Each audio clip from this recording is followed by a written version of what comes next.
Y justamente vamos a hablar sobre este tema. Buenas tardes, doctor. Qué gusto que nos acompañe. Muchísimas gracias por la invitación. Agradezco a ustedes, a la ciudadanía que me escucha.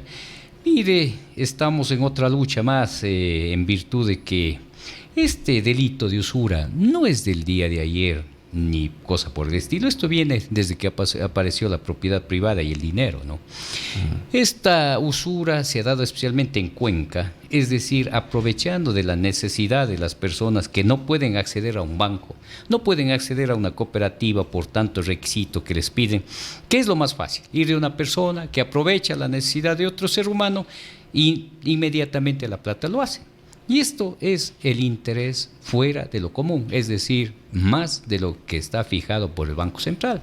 En el caso particular del proceso que hemos hecho mención, ¿contra quién se estaba acusando? Las personas que se sentían afectadas, ¿a quién decían que era la persona que estaba vinculada en este proceso ilícito en el país?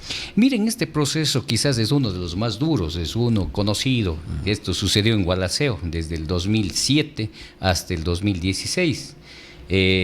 Cuyos perjudicados son Ana Patricia Herrera Lojano y Jaime Agustín Cárdenas.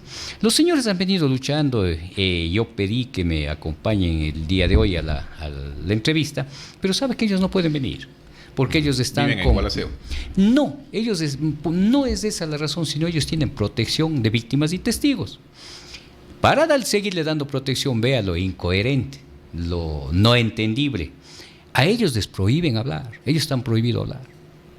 Yo sí tengo esa facultad, lógicamente con amenazas, pero yo ya he vivido, no tengo miedo. ¿Usted ha recibido amenazas durante todo este proceso? ¿Qué tipo de amenazas? Bueno, no en este proceso mismo, no. En este proceso pero no, mientras usted sigue el caso de la usura. Sí, en este se recibe como todo trámite, hasta aquí no, porque yo me hice cargo últimamente. Estoy siguiendo otros trámites, otros juicios, pero esta es la ventaja, por ejemplo. Estos señores, ellos pidieron, eran muy trabajadores, tenían una empresa de calzado, hasta que le conocieron al señor Genaro Mauricio Cuellar, a la esposa y a la secretaria María Huaraca. Los tres empezaron a hacer préstamos, pero les prestaban al 3%, y no solo eso, sino que también les daban cambiando cheques postfechados, y por el 3%. Pero no solo queda ahí va la interpretación de los señores jueces de la Corte, que ellos interpretaron de que también no solo hay un agravante mucho más cuando esconden las cosas, es decir, esconden o encubren, en este caso, a más de los cheques que cambiaban, les hacen firmar una letra en blanco por una cantidad de $360,000. Esa letra le hacen firmar como con los intereses legales. Esto se llama en el Código Penal anterior encubrimiento de la usura que lo hace. Lo préstamo y les mandan a la quiebra con tanto impuesto que lo hacen. Siguieron el juicio, presentaron el juicio, llegó a la fiscalía, muy bien, acusó, llegó al juzgado, acusaron, llega a un tribunal de garantías penales aquí en La Suay, oh sorpresa, les absuelven como inocentes. Les absuelven diciendo que no había comprobado, que no había delito, etcétera, etcétera. Es decir, quedó en nada. En esa segunda instancia. Sí, vamos a la segunda instancia. Pero antes de eso, aquí, ¿sabe cuántos cheques había girado el señor en toda esta tramitación que se sigue?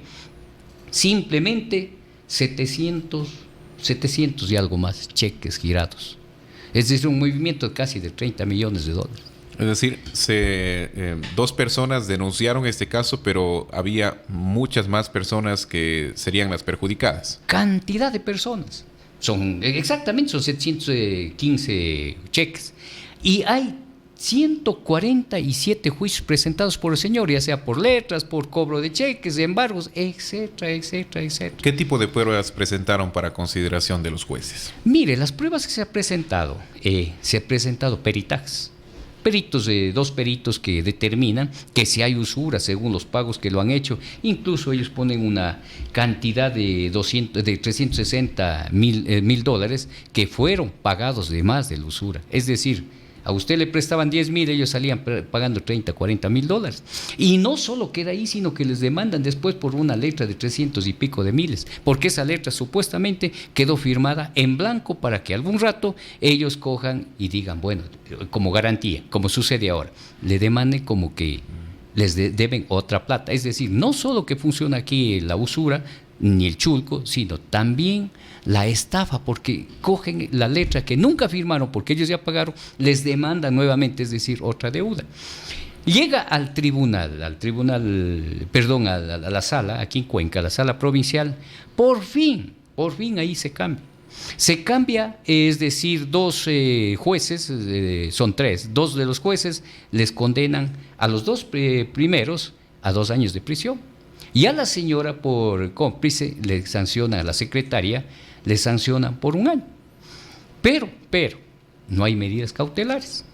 Eso es un error gravísimo.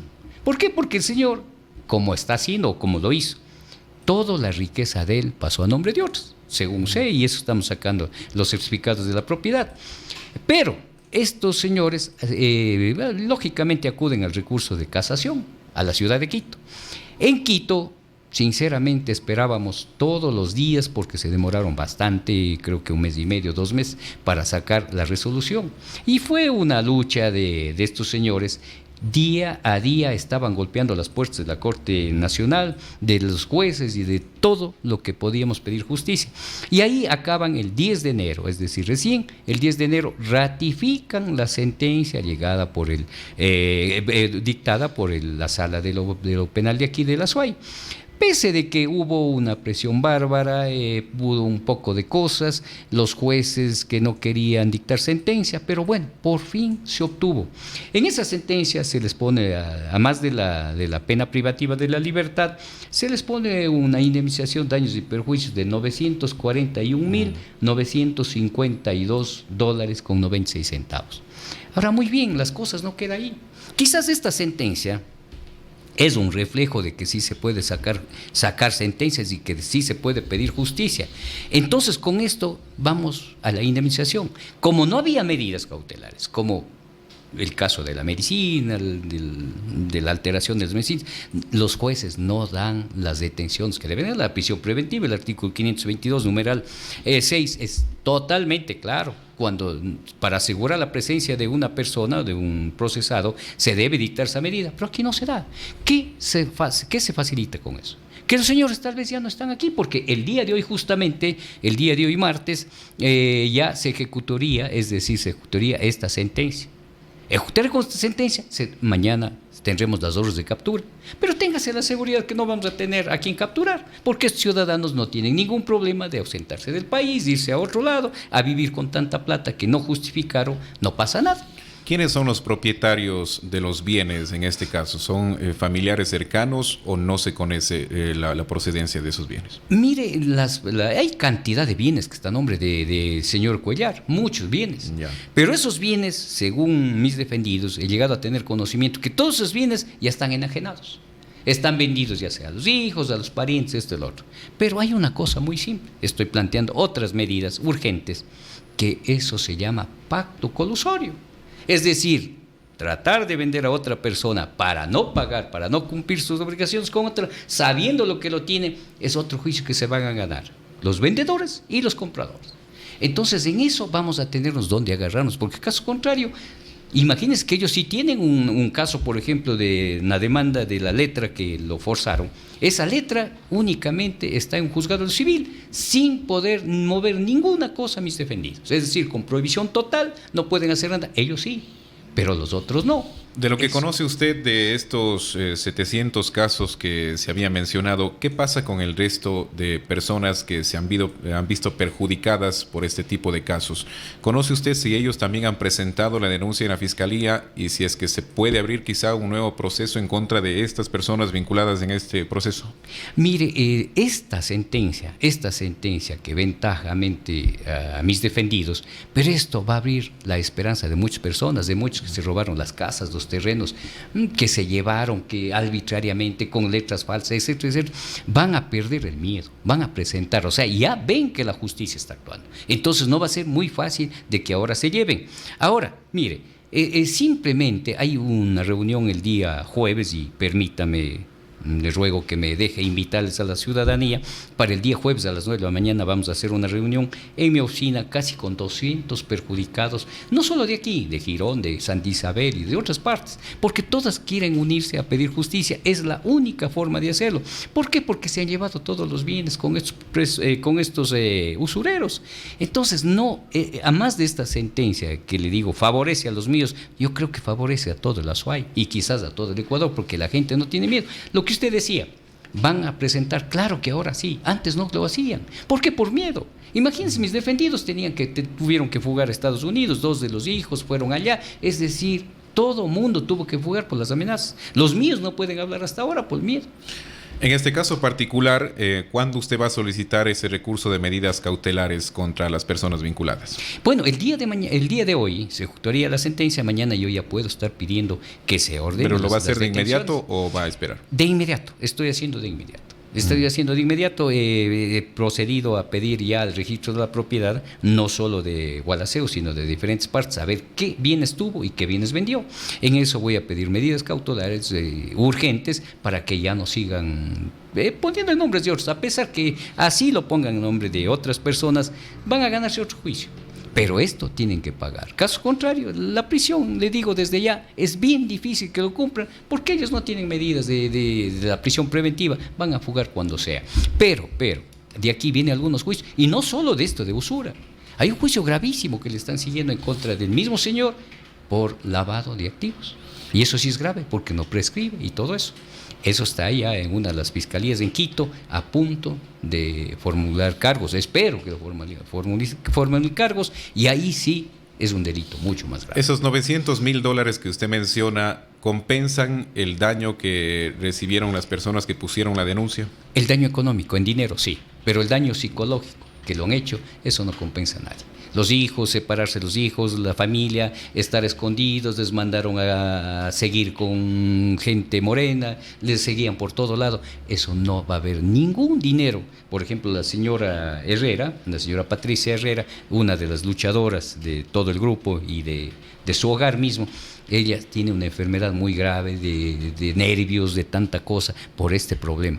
Ese $1,000,000 no les va a servir absolutamente. Pero en fin, la justicia actuó. Y eso es lo bueno. La justicia al menos demostró que sí puede actuar contra el poder político y el poder especialmente de dinero, porque aquí se pensaba que con dinero no pasa nada. Vemos que no. Si podemos y exigimos y luchamos pidiendo justicia, sí se lo hace. Nosotros vamos a estar en todas las partes, con todas las personas pidiendo. Hemos pedido al señor gobernador, tenemos el apoyo de algunas, supuestamente, al menos nos han dicho que sí nos van a apoyar. Esperemos que sí, vamos a seguir la lucha hasta terminar con esto. Imagínense, esto no solo es un delito sancionado por la ley, sino también es ratificado por el Ecuador en el Pacto de Costa Rica, que no se puede haber el chulquerismo. Sin embargo, existe aquí en Cuenca, especialmente ha habido toda la vida. Manifestaba usted antes de esta entrevista que los asambleístas, ciertos de ellos han jugado un papel importante para poder esclarecer este tipo de casos y sobre todo han estado también en la provincia reunidos con cada uno de ellos, conociendo sus necesidades, tratando de que la justicia también intervenga en estos procesos. ¿Qué es lo que esperan ustedes actualmente de los asambleístas que representan a la SUAY y que todavía se encuentran en la Asamblea Nacional? El testaferrismo es una de las figuras que sanciona. Y eso están tratando ahorita en la Asamblea. Es una reforma al Código Penal. Eso se debe hacer, pero en forma urgente. Porque caso contrario no vamos a llegar al fin. Es decir, con esta ley, este juicio fue sancionado no siquiera con el COI, sino fue sancionado con el Código Penal que dejó de funcionar desde el 2012. Sin embargo, la pena es bajísima, era la pena de 6 meses a 2 años, con agravantes que en este caso subió de 2 a 4. Ahora en el COI ya tenemos que sanciona de 5 a 7 años. Ahora esta pena debe ser mucho más. ¿Para qué? Para de esa manera proteger a la gente. Y usted sabe que no los usureros están por todo lado. Yo he venido gritando, diciendo, hay muchas cooperativas, que lo hay, que son usureras. ¿En dónde funciona? Los legisladores tienen que, por Dios, yo en asamblea cuando tuve la reunión de las cooperativas cerradas del país, les pedí que revisen la ley, que los usureros son ellos, incluso el cual nació, las cooperativas nacieron justamente para enfrentar a los bancos, decían que los bancos eran muy caros, que pedían mucha plata, pero ellos justamente fueron los que crearon en Francia, luego en Ecuador, en Guayaquil, los artesanos, crearon un grupo, ¿para qué? Para protegerse del chulco, pero ahora esos que los protegieron, ahora ellos están reemplazando a los chulqueros anteriores. Muy bien, doctor, le agradecemos su presencia en esta tarde en el informativo La Hora Clave. Muchísimas gracias y primeramente un agradecimiento a ustedes, invitar a toda la prensa para el día jueves que vamos a reunirnos y si les digo sinceramente en la SUAY me siento orgulloso de tener la prensa que ustedes tienen. Gracias a ustedes, los que no tenemos voz podemos expresarnos aquí. Vamos a continuar con más en unos instantes. Ustedes escuchan La Tercera.